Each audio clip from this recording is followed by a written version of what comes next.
기뻐하겠나? 하나님께 감사할 일일세.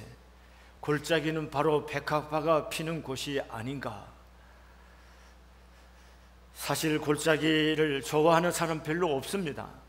왜냐하면 골짜기는 사망의 골짜기요 눈물의 골짜기이기 때문입니다. 그런데 놀라운 것은 하나님께서는 골짜기에서 역사하신다는 사실입니다. 눈물의 골짜기에서 샘이 솟아나게 하십니다. 고난의 골짜기에서 아름다운 백합화가 피어나게 하십니다. 오늘 본문 17장 1절의 말씀에 보면 블레셋 사람들이 그들의 군대를 모으고 싸우고자 하여 2절에 사울과 이스라엘 사람들이 모여서 엘라 골짜기에 진치고 블레셋 사람들을 대하여 전열을 벌였으니 이렇게 말합니다. 엘라 골짜기에는 지금 사울과 이스라엘 백성이 그리고 맞은편에는 골리앗과 블레셋이 진치고 있었습니다. 이 골짜기에는 팽팽한 힘의 대결이 있고 40여일간 공포와 두려움이 있고 불안과 죽음의 기운이 가득한 골짜기입니다. 그런데 4절의 말씀, 4절에서 10절까지의 말씀에 보면 이 블레셋의 전쟁을 도우는 사람이 있는데 그 사람의 이름이 골리앗입니다. 이 골리앗은 신장이 293cm입니다. 머리는 노트고 가슴에는 작은 철판들을 물고기 비늘 모양으로 붙여 만든 갑옷이 있었습니다. 다리와 종아리는 노쇠로 만들어진 갑옷이 싸고 있었고 어깨에는 얹고 던져 찍을 수 있는 단창통이 얹혀 있었습니다. 이 사람이 입고 있는 갑옷 무게만 57kg이었고 창 무게가 7kg에 달했습니다. 골리앗은 상대방을 죽이기 위해 만반의 준비를 갖춘 모습이었습니다. 골리앗은 전쟁에 있어서 전문가이고 그는 능한 용사이고 무사입니다. 그를 당할 사람이 없습니다. 골리앗은 또한 야만성, 잔인성, 공갈, 협박, 선전선동에 아주 능한 사람이었습니다.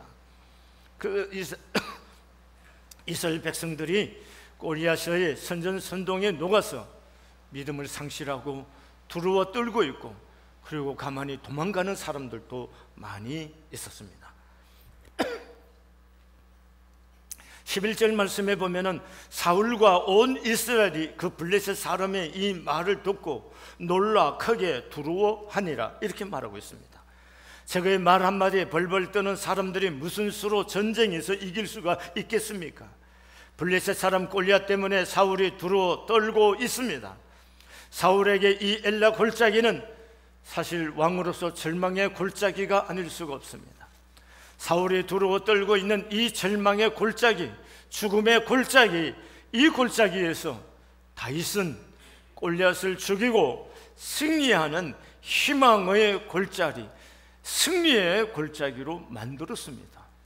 어떤 사람에게는 이 골짜기가 죽음과 두려움과 절망의 골짜기였는데 또 어떤 이 사람에게는 이김과 또 승리와 희망, 생명의 골짜기로 만들 수가 있었냐는 거예요.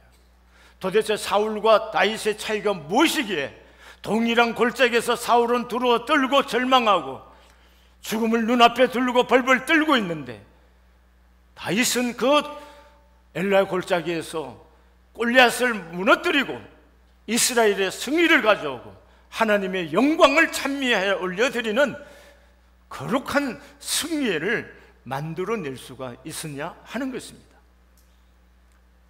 우리는 어떻게 해야 동일한 삶의 자리 속에서 다윗처럼 이김을 가져가고 희망을 가져가고 승리를 만들어낼 수 있는 삶을 살 수가 있을 건가 하는 겁니다. 여러분과 제가 살아가는 동안 우리들도 골짜기를 만납니다. 건강의 골짜기, 건강을 잃어버리는 골짜기를, 병마와 싸워야 하는 골짜기를 경험해야 되는 거고 경제적인 어려움을 경험하는 골짜기도 있고 인간관계가 뒤틀어져서 고통을 경험하는 골짜기도 있습니다. 사랑해서 만난 부부 사이에도 갈등이 고리 깊어서 견내는 이혼에까지도 갈 수 있는 이런 엘레 골짜기 우리에게도 있다는 겁니다. 오늘 우리가 만난 이 엘라의 골짜기에서 사울처럼 벌벌 떨고 두려워서 죽음의 공포 속에 있는 이런 사울이 아니라 다윗처럼 이김으로 하나님께 영광을 올려드리는 승리의 골짜기로, 희망의 골짜기로 만들어낼 수 있기를 소원합니다. 그럼 어떻게 하면 이런 이김의 골짜기, 승리의 희망의 골짜기를 만들어낼 수가 있겠습니까? 그 첫째는 하나님의 소원이 불이 붙어야 됩니다. 하나님의 소원이 불타올라야 이길 수가 있습니다. 사울은 이스라엘 초대 임금으로 집권 초기에는 나가는 전쟁마다 승리를 거두었습니다. 사울이 엘라 골짜기처럼 맨날 전쟁에서 벌벌 떠는 그런 사람이 아니었습니다. 사울이 왕이 되었을 때 전쟁에 나가서 이 블레셋과 언제나 싸웠습니다. 그때마다 이겼습니다. 이런 전쟁의 이김이 사울에게도 늘 있어 왔던 것이었어요. 사무엘상 14장 47절의 말씀에 보면은 사울이 이스라엘 왕위에 오른 후에 사방에 있는 모든 대적 곧 블레셋 사람들을 쳤는데 향하는 곳마다 이겼고 이렇게 말하고 있습니다. 지금 벌벌 떨고 있는 이 블레셋 사람들과 매번 전쟁에서 이겼다는 겁니다. 매번 전쟁에서 이겼는데 왜 지금 엘라 골짜기에서 지금 벌벌 떨고 있고 두려워하고 있고 이 죽음의 공포를 느끼고 있느냐 하는 겁니다.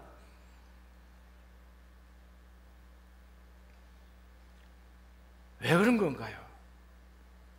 사무엘상 14장과 사무엘상 17장 사이에 사무엘상 14장에서 사울과 사무엘상 17장에서 사울 사이에 결정적인 차이가 있기 때문입니다. 여러분 14장에서는 가는 곳마다 이겼어요. 그런데 17장에서는 지금 두려워 떨고 있단 말이죠. 왜 그런가요? 하나님이 주신 거룩한 소원이 있느냐 없느냐는 것입니다. 왕이 되었을 때 사울은 하나님의 나라, 하나님이 세우신 거룩한 백성을 지키고 그 이스라엘을 세우기 위해서 불같은 소원이 가슴에 불이 붙어 있었던 사람이에요. 그래서 가는 곳마다 동서남북 어디로 가든지 모든 전쟁에서 이김을 경험했습니다. 그런데 지금 사울은 시간이 가면서 그 마음에 불같은 소원이 소멸이 되었다는 거예요. 하나님은 사람을 고용해 쓰실 때 언제나 어떤 사람을 쓰고 사람을 쓸 때 어떻게 하시느냐 하면은 항상 마음 가운데 소원을 먼저 주고 사람을 쓰시고 소원을 통해서 하나님이 일을 하시는 분입니다. 빌립보서 2장 13절의 말씀에 보면은 너희 안에 행하신 이는 하나님이시니 자기의 기쁘신 뜻을 이루어 너희에게 소원을 두고 행하게 하시나니 하였습니다. 하나님의 뜻을 위해서 우리에게 소원을 두고 그 일을 행하신다 이렇게 말씀하신 겁니다. 엘라 골짜기에서 골리앗을 마주한 사울 왕에게는 하나님의 소원이 사라졌기 때문에 골리앗으로 놀라 두려워 떨고 죽음의 냄새를 맡아 벌벌 떨고 있는 겁니다. 사울 왕뿐만 아니라 온 이스라엘 군대가 블레셋 장수 골리앗을 두고 벌벌 떨고 있습니다. 전에는 거뜬하게 이기던 상대를 지금 이름만 들어도 두려워합니다.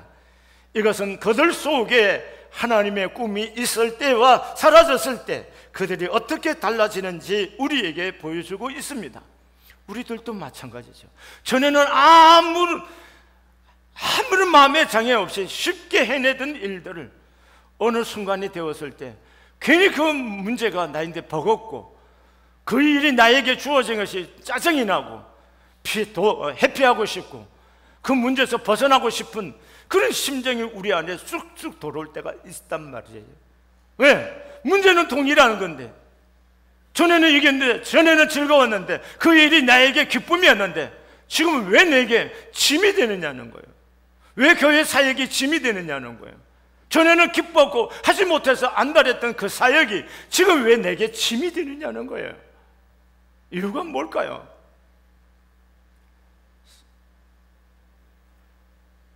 소원이 없기 때문입니다. 불같은 하나님에 대한 소원이 없기 때문에 그런 겁니다.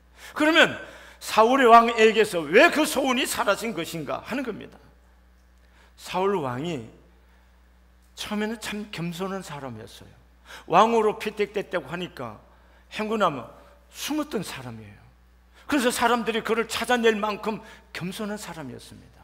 그런데 왕이 되고 나서 전쟁에 나가서 한 번씩 두 번씩 전쟁에 이기면서 왕으로서 점점 자기의 힘을 써가면서 무엇이 생겼냐면 교만이 생긴 거예요. 그래서 하나님의 말씀을 수용하지 않았어요. 그럴 뿐만 아닙니다. 이 사람이 하나님을 두려워하고 하나님께 포커스를 맞추고 사는 사람이 아니라 여론에 눈이 어두웠어요. 사람들의 이야기, 여론에 마음을 빼앗기 시작하는 겁니다. 그래서 하나님의 말씀을 거스르기 시작한 거예요. 이게 이유입니다. 하나님을 두려워하고 하나님 앞에 겸비한 마음으로 사는 것이 아니고 뭐예요? 점점점 마음이 애고가 높아지는 거예요. 내가 이긴 것처럼 생각이 되었습니다. 그래서 뭡니까? 자만심이 생기는 거예요. 그리고 이제는 뭐예요? 정치를 하는 사람이 되니까 여론에 대해서 민감하기 시작한 겁니다. 백성들의 마음, 생각, 말들에 대해서 민감하게 반응하기 시작했어요. 그러면서 뭐 하는 겁니까? 하나님의 말씀을 거스르기 시작한 겁니다.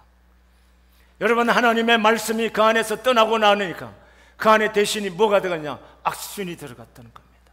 그래서 하나님에 대한 불같은 소원이 사라지는 거고 뭐야? 하나의 통치자로서의 정치인으로서만 사울이 남게 된 겁니다. 여러분, 이렇게 되니까 주어진 과제, 민족적인 전쟁의 과제를 수행할 만한 불같은 마음이 일어날 수가 없는, 뭐 하고 싶을까요? 안주하고 싶은 거죠. 안주하고 싶은 거. 여러분, 이렇게 해갖고는 삶을 밀고 나갈 수가 없습니다. 개인도 마찬가지예요. 어느 시점엔 고난도 잘 차고 넘어가고 문제 해결도 잘하고 왔는데 어느 시점부터 안주하고 싶어지는 거예요. 머물러지고 싶고 그냥 고쳐가시고 싶고 이제는 됐다 하는 생각을 갖고 싶어 하는 때가 있습니다. 그러는 순간부터 문제가 오면 못 이긴 겁니다. 여러분, 하나님이 주신 마음은 머무는 거 아니에요. 불같은 소원이 있는 사람에 멈출 수가 없는 거예요. 마음에 소원이 없기 때문에 멈추는 거지, 마음에 소원이 있는 사람은 멈출 수가 없어요. 이건 나이와도 상관이 없어요. 소원이 없는 사람은 나이가 젊은이들도 다 늙은이같이 사는 거예요. 그러나 나이가 들었지만 마음속에 불같은 소원을, 하나님 주신 소원을 품고 사는 사람들에게는 가슴이 뜨거워서 견디지를 못하는 거고 일을 안 하고는 견딜 수가 없고 하나님 앞에 쓰임받지 않고는 견딜 수 없는 그런 마음이 있게 되는 줄로 믿습니다. 사랑하는 교회 여러분, 이 동일한 엘라 골짜기에서 하나님의 이름이 짓밟히고 그 백성이 멸시당하는 것을 보았던 다윗이 견디지를 못하여 합니다. 26절의 말씀에 다윗이 곁에서 있는 사람들에게 말하여 이르되 이 블레셋 사람을 죽여 이스라엘의 치욕을 제거하는 사람에게는 어떠한 대우를 하겠느냐? 이 할례받지 않은 블레셋 사람이 누구이기에 살아계시는 하나님의 군대를 모욕하겠느냐? 어찌 살아계신 하나님의 군대를 모욕하겠느냐? 견딜 수 없는 하나님의 영광에 대한 불같은 소원이 견디지를 못하는 거예요. 여러분, 한국 교회가 지금 모욕을 당하고 있고 하나님의 영광이 이 한반도에서 모욕을 당하는데 우리 그리스도인들이 이 하나님의 이름이 모욕당하는 것을 견디지 못하여 하는 이 마음을 갖는 이 마음을 품는 사람이 적다는 거예요. 교회가 몇만 명이 모이냐 이게 중요한 것이 아니에요. 중요한 것은 하나님의 이름이 높임을 받기 위해서 어떻게 우리의 삶을 드릴 거냐에 대한 불같은 마음이 있어야 되는 거예요. 이 한반도에 예수의 이름이 모욕을 당하고 있고 치욕을 당하고 있는데도 불구하고 우리는 내 문제가 아닌 것처럼 태평스럽게 살고 있는 거예요. 오늘 여기 여러분 유명하냐 안 유명하냐 중요하지 않습니다. 지금 다윗은 17살 정도 되는 아주 미소년입니다. 그러나 하나님의 이름을 높이고자 하는 이 불같은 마음, 하나님의 군대가 모욕을 당한 것을 견디지 못하고 하나님의 이름이 치욕당하는 것을 견디지 못하는 이 불같은 마음이 이 어린 17살 먹은 이 젊은 청소년의 마음속에 있기 때문에 전쟁의 용사이고 무사인 골리앗을 향해서 나아갈 수가 있었던 거예요. 여러분, 오늘 우리가 유명한 사람이냐 안 유명한 사람 그런 거 중요하지 않아요. 오늘 우리의 마음속에 하나님을 향한 불같은 마음이 있느냐는 거예요. 하나님의 이름을 높여드리고 싶어하는 마음, 하나님의 이름을 존귀케 해드리고 싶은 이 불같은 소원이 내 가슴속에 불이 붙어 있느냐는 거예요. 이 소원이 있을 때에야 하나님이 하신 일을 보게 될 줄로 믿습니다. 여러분, 두 번째는요, 하나님을 믿는데 하나님이 주인이시다는 사실을 믿는 믿음이 중요한 거예요. 우리가 여기에 계신 분은 대다수, 안 그런 분들도 혹시 여기에 계시겠지만 대다수가 하나님 믿습니다 하고 신앙 고백하고 오셔서 예배하신 분들이에요. 근데 문제는 뭐냐 하면은 하나님이 주인이냐 하는 거예요. 하나님의 절대 주권을 믿는 믿음이 삶을 바꿀 수가 있고 문제를 바꿀 수가 있고 죽음의 골짜기, 절망의 골짜기, 희망과 생명의 골짜기로 바꾸어낼 수가 있습니다. 다윗이 골리앗과 싸우겠다고 하니까 사울 왕과 그의 형들이 다윗을 상당히 비웃었습니다. 전쟁의 전문가잖아요. 사울이 40년 동안 전쟁을 했으니까 전쟁의 전문가죠. 전쟁터에 있던 형제들이 보기에도 참으로 무모한 용기라고 볼 수밖에 없습니다. 그러나 다윗은 17살 먹어서 전쟁의 경험이 없는 사람입니다. 그럼에도 불구하고 뭐예요? 하나님이 이 전쟁의 주인이라는 거예요. 그래서 오늘 본문의 말씀을 이렇게 말합니다. 여호와 47절에 46절 47절 이렇게 말합니다.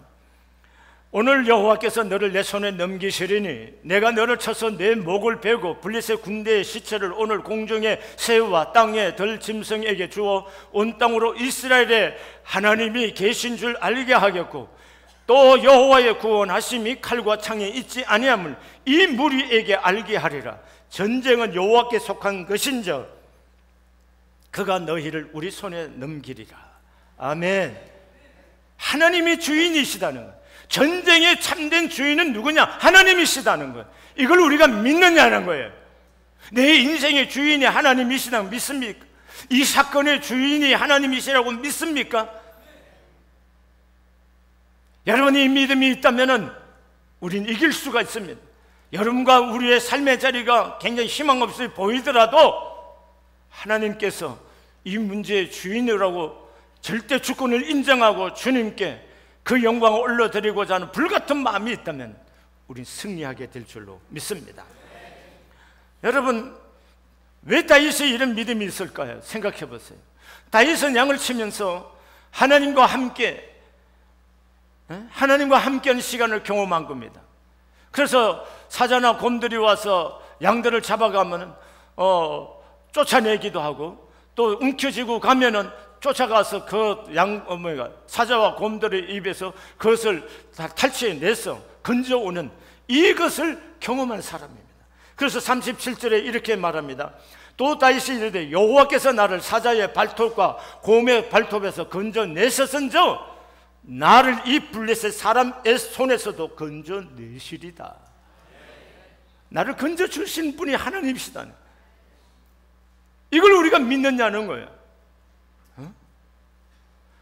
사울과 이스라엘 군대는 지금 골리앗이라고 보이는 환경만 믿음, 그 사람만 보고 사건만 보고. 그러나 다윗은 누구를 본 거예요? 사람을 본 거 아니에요.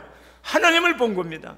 하나님이 주인이시다는 거예요. 하나님을 보고 그 사람을 보니까 아무것도 아니다는 거예요. 이걸 우리가 보고 있느냐는 거예요. 우리가 하나님을 믿는다고는 하지만 도대체 우리의 믿음이 뭐냐는 거예요.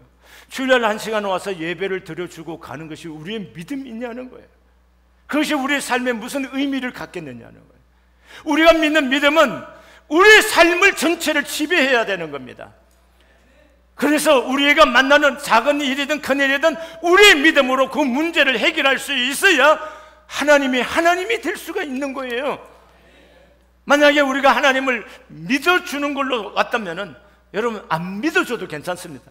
여러분과 내가 믿어주기 때문에 하나님이 계신 것이 아니고 그분이 계시는 거예요. 내가 믿든 안 믿든 상관없어요. 나 같은 한 사람은 안 믿었다고 해서 하나님이 무슨 상처를 받을 그런 분도 아니에요. 문제는 뭐냐? 그 하나님이 주인이시다는 거예요. 역사의 주인이시고 내 삶의 주인이시다는 거예요.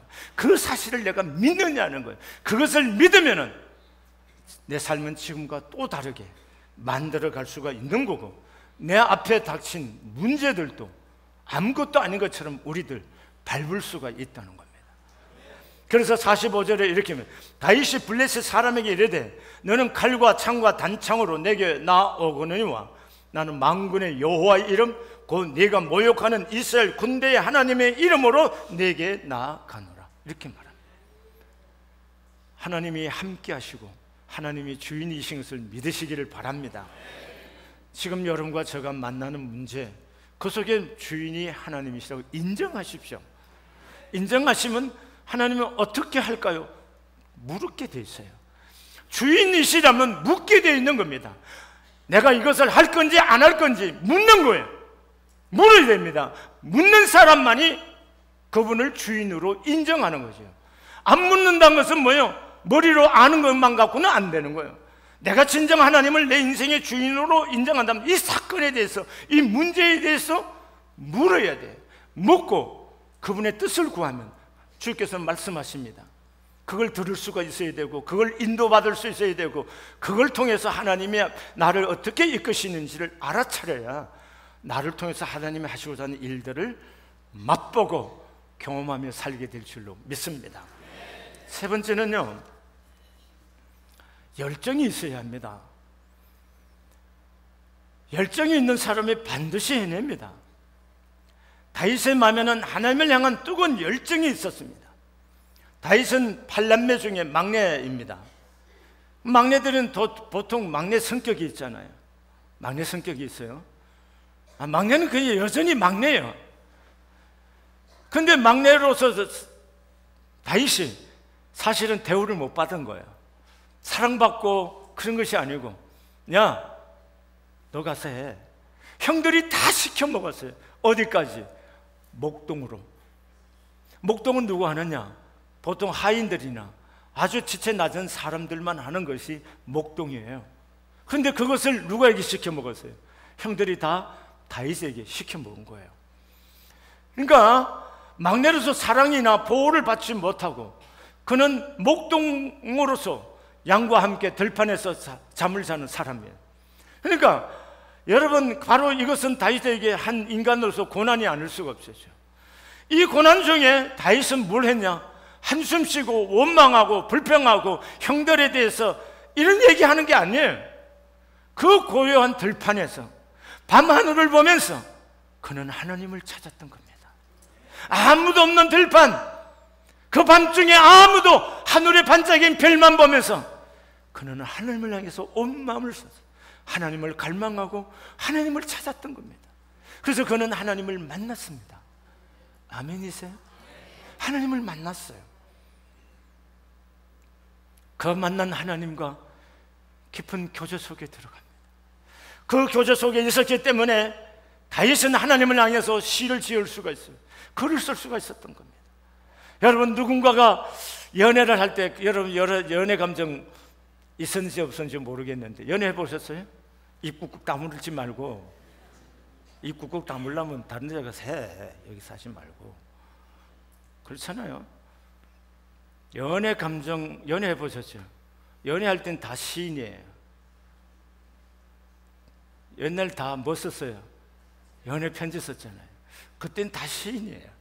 누군가가 사랑하면요, 누군가가 깊이 사귀면요, 시인이 되는 거예요.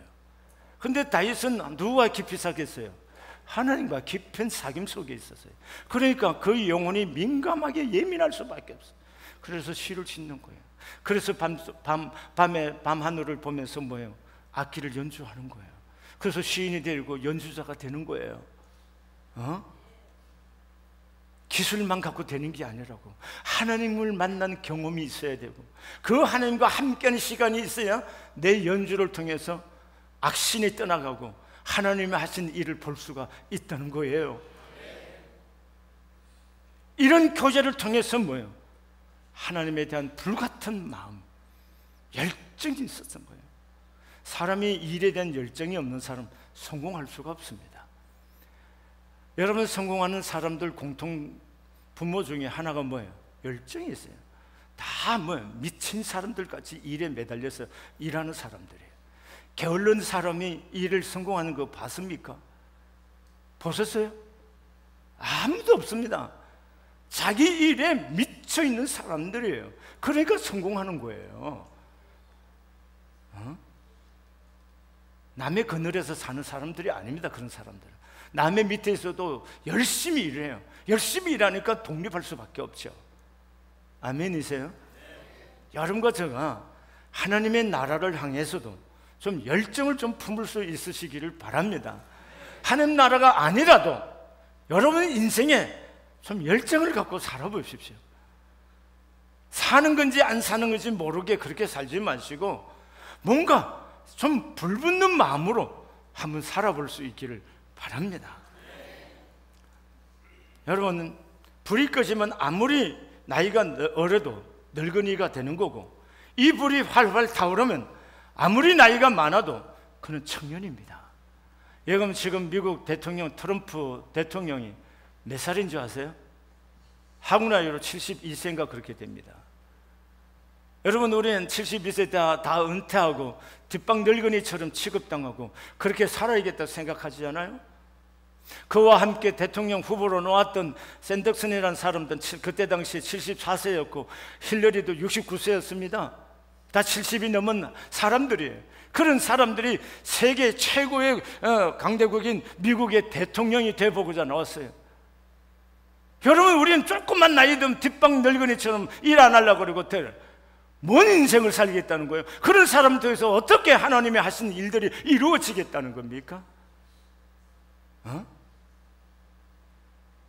조그마한 것도 뭐야? 아이고, 나이 들어서 이제 좀 놀아야지 하고 아들한테 물려준다. 그러니까 금방 늙어버리는 거예요. 70이 넘은 사람이 세계 최고 분주하고 바쁘고 결정하는데 가장 고통스러운 문제를 다 떠안아야 할 미국 대통령으로 나선 사람들이야. 근데 뭘 지금 못하겠다는 거예요? 응? 우리는 너무나 삶의 태도가 열정이 없다는 거예요. 조금만 나이 들면 안 하겠다 그러고. 그래 살아서 뭐 하려고요? 여러분, 살아보십시오. 항상 건강하는 거 아닙니다. 저도 이제 나이가 드니까 5만 대가 다 몸이 조금씩 이상이 생겨요. 저도 병원 갔더니까 뭡니까? 뇌혈관 질환 조심하라고 그럽니다. 사람이 아무도 모르는 거라고요. 그러니까 아무도 모르는 인생을 우리가 사는 거니까 건강관리도 해야 되지만 그럼에도 불구하고 뭐예요?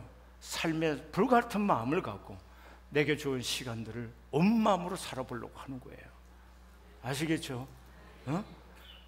뒤로 물러나는 사람들은 평생 남의 시다발이나 하고 사는 거고 허접스럽게 살다가 끝나는 거예요. 좀 삶의 주체가 돼서 열심을 보고 열정을 갖고 삶을 달려들어서 일할 수 있는 여러분과 제가 되어지기를 소원합니다. 여러분, 사울왕처럼 전에는 주님의 능력으로 이겨내던 문제들이 오늘 두려움으로 다가오진 않았습니까? 주님을 처음 만났던 자리로 돌아가 겸손하게 그분의 말씀을 붙잡고 그분의 궁유를 구하며 그분에게 향하여 설 수 있기를 소원합니다. 다윗은 나이가 들어서도 이렇게 고백합니다. 역대상 29장 11절과 12절에 여호와의 이대하심과 권능과 영광과 승리와 위엄이 다 주께 속하여 사오니 천지에 있는 것이 다 주의 것이로소이다. 여호와여, 주권도 주께 속하여 사오니 주는 높으사 만물의 머리심이니이다. 부와 기가 주께로 말미암고 또 주는 만물의 주제가 돼서 손에 권세와 능력이 있사오니 모든 사람을 크게 하심과 강하게 하심이 주의 손에 있나이다. 모든 것이 그분의 주권 속에 있다는 겁니다. 이 믿음으로 불같은 소원을 품고 하나님을 향하여 여러분과 제가 살기를 소원합니다. 기도하시겠습니다. 하나님 아버지,